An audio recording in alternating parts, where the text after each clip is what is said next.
Assalamualaikum warahmatullahi wabarakatuh. Berjumpa lagi dengan kami di channel Sajadah Kiai. Kali ini kami akan membahas 4 karomah Gus Dur yang menakjubkan, bikin geleng kepala. Kewalian atau kemampuan supranatural Kiai Haji Abdurrahman Wahid atau Gus Dur sudah kondang.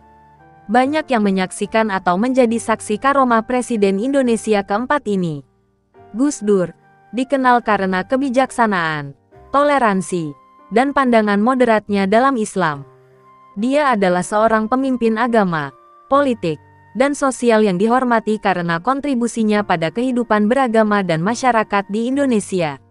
Banyak pengikut Gus Dur percaya bahwa dia memiliki karomah atau kemampuan supranatural karena ketaatannya kepada Allah. Dan beberapa kisah tentang peristiwa-peristiwa luar biasa yang terkait dengannya dapat ditemukan dalam cerita-cerita dan tradisi lisan. Namun, seperti halnya dengan karomah atau kewalian tokoh-tokoh spiritual dalam tradisi Islam lainnya, ini adalah hal yang terkait dengan keyakinan dan iman individu, dan tidak selalu dapat diukur atau dijelaskan secara ilmiah. Berikut video fakta karomah Gus Dur yang diambil dari berbagai sumber terpercaya. Pilot takjub. Langit sangat gelap tiba-tiba terbuka. Semasa menjadi Presiden Indonesia, Gus Dur sangat rajin menjalin silaturahmi dengan pemimpin negara lain. Satu kebiasaan baik yang telah dikembangkan sejak sebelum ia menjadi presiden kepada masyarakat. Salah satu lawatan pentingnya adalah ke India di awal Februari tahun 2000, setelah perjalanan panjang dari Eropa. Di negeri yang dialiri Sungai Gangga ini, Gus Dur bertemu dengan PM Atal Bihari Vajpayee dan Sonia Gandhi dan menerima gelar Doktor Honoris Causa dari Universitas Jawaharlal Nehru. Perjalanan panjang keliling Eropa dan pulangnya melewati India dan dilanjutkan ke Korea Selatan ini menggunakan pesawat kepresidenan, yang tentu saja memiliki standar keamanan dan pelayanan yang terbaik untuk orang paling penting di Indonesia. Pada kunjungan tersebut, ketika pesawat udara mendekati New Delhi, terdapat awan yang sangat gelap yang menutupi bandar udara sehingga tidak mungkin untuk mendarat di Bandara Internasional Indira Gandhi New Delhi, sehingga direncanakan mendarat di bandara lain terdekat sebagai alternatif. Bagi seorang presiden dengan jadwal yang sudah diatur secara ketat karena terbatasnya waktu, kondisi ini tentu akan membuat rencana kegiatan menjadi berantakan. Di tengah-tengah situasi seperti itu, tiba-tiba terjadi sebuah fenomena alam yang sangat ajaib. Tiba-tiba saja langit terbuka dan sehingga pesawat bisa melewati awan dan begitu bisa mendarat, langit kembali tertutup awan hitam kembali. Kisah ini disampaikan oleh pilot pesawat kepresidenan yang sedang bertugas kepada adik Gus Dur, Umar Wahid, yang merasa takjub dengan kejadian tersebut.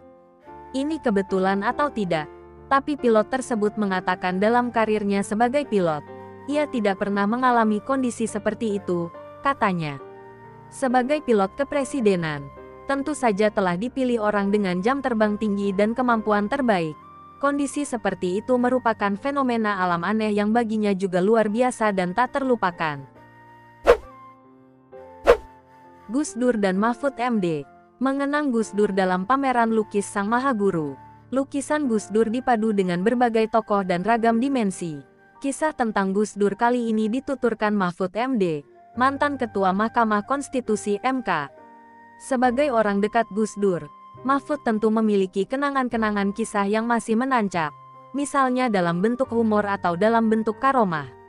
Ditemui saat dalam acara deklarasi Mahfud MD sebagai Capres 2014 di Pondok Pesantren Asrama Perguruan Islam Ponpes Api Tegalrejo, Kabupaten Magelang, Jawa Tengah, politisi asal Madura itu antusias bercerita soal Gus Dur.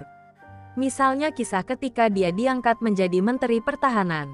Saya cerita pada suatu hari Presiden Abdurrahman Wahid memanggil saya dan mengatakan, "Pak Mahfud, saya perlu 3 ahli tata negara. Saya sudah punya 2 tapi kurang 1. Pertama ahli yang dimiliki Yusril. Yusril akan saya angkat kembali jadi Menkumham. Yang kedua Marsilam Simanjuntak akan saya angkat Menteri Sekretaris Kabinet. Lalu yang ketiga antum," kata Gus Dur. Mahfud pun merasa tidak percaya dengan apa yang dilakukan Gus Dur tersebut. Bahkan dia langsung menawar beberapa kali supaya tidak dijadikan Menteri Pertahanan. Namun beberapa kali penolakan tidak digubris sama sekali oleh Gus Dur. "Saya tidak percaya, Saya kira saat itu bukan Menteri Pertanahan. Ternyata Menteri Pertanahan. Saya lalu bilang, tidak pernah belajar ketahanan. Gus Dur menjawab, saya saja tidak belajar jadi presiden. Bisa jadi presiden. Politik itu sifatnya umum.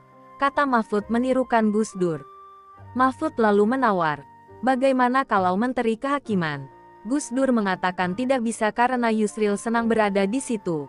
Bagaimana kalau Menteri Sekretaris Kabinet? Tidak bisa. Karena Marsilam orangnya teliti. Saya perlukan tenaganya urus. Surat biar tidak salah. Saya tawar. Bapak Presiden, saya urus Deputi Kemenkumham gantikan Pak Hasbalah M. Saad. Tidak bisa besok saya bubarkan. Tutur Mahfud. Mahfud kemudian keluar dan langsung diberi masukan oleh salah seorang temannya supaya tidak menolak permintaan Gus Dur menjadi Menteri Pertahanan.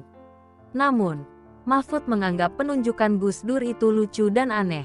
Saya keluar. Salah satu rekan saya bilang, antum kamu, jangan tawar terus kalau tidak mau tidak jadi menteri. Siap saya terima dan laksanakan. Itu pengangkatan lucu dan aneh. Ketika jabatan itu saya terima besok jam 8 malam rencana akan diumumkan. Lalu saya disuruh berikan kartu nama. Tidak punya kartu nama. Akhirnya saya tulis di kertas. Saya tidak bawa kartu nama, ucapnya. Begitu pulang ke rumah, Mahfud langsung mengatakan ke keluarganya bahwa dirinya ditunjuk sebagai menteri. Namun, istrinya tidak percaya dengan pengumuman yang disiarkan televisi dan dipercepat pengumumannya. Saya bilang sama anak-anak dan keluarga kumpul, tapi tiba-tiba pengumuman menteri dimajukan.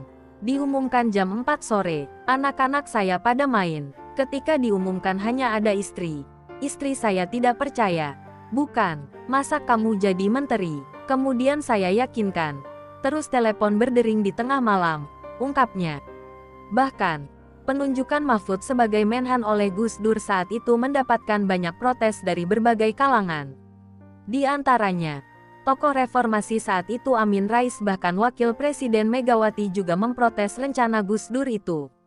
Yang mengagetkan banyak komentar sinis. Amin Rais marah. Amin ngomong, itu salah itu. Gus Dur pilih teman jadi menteri. Di mana-mana Menhan orangnya harus kelas dunia. Afan Ghaffar bilang, Mahfud jadi Menhan dia gali kuburnya sendiri.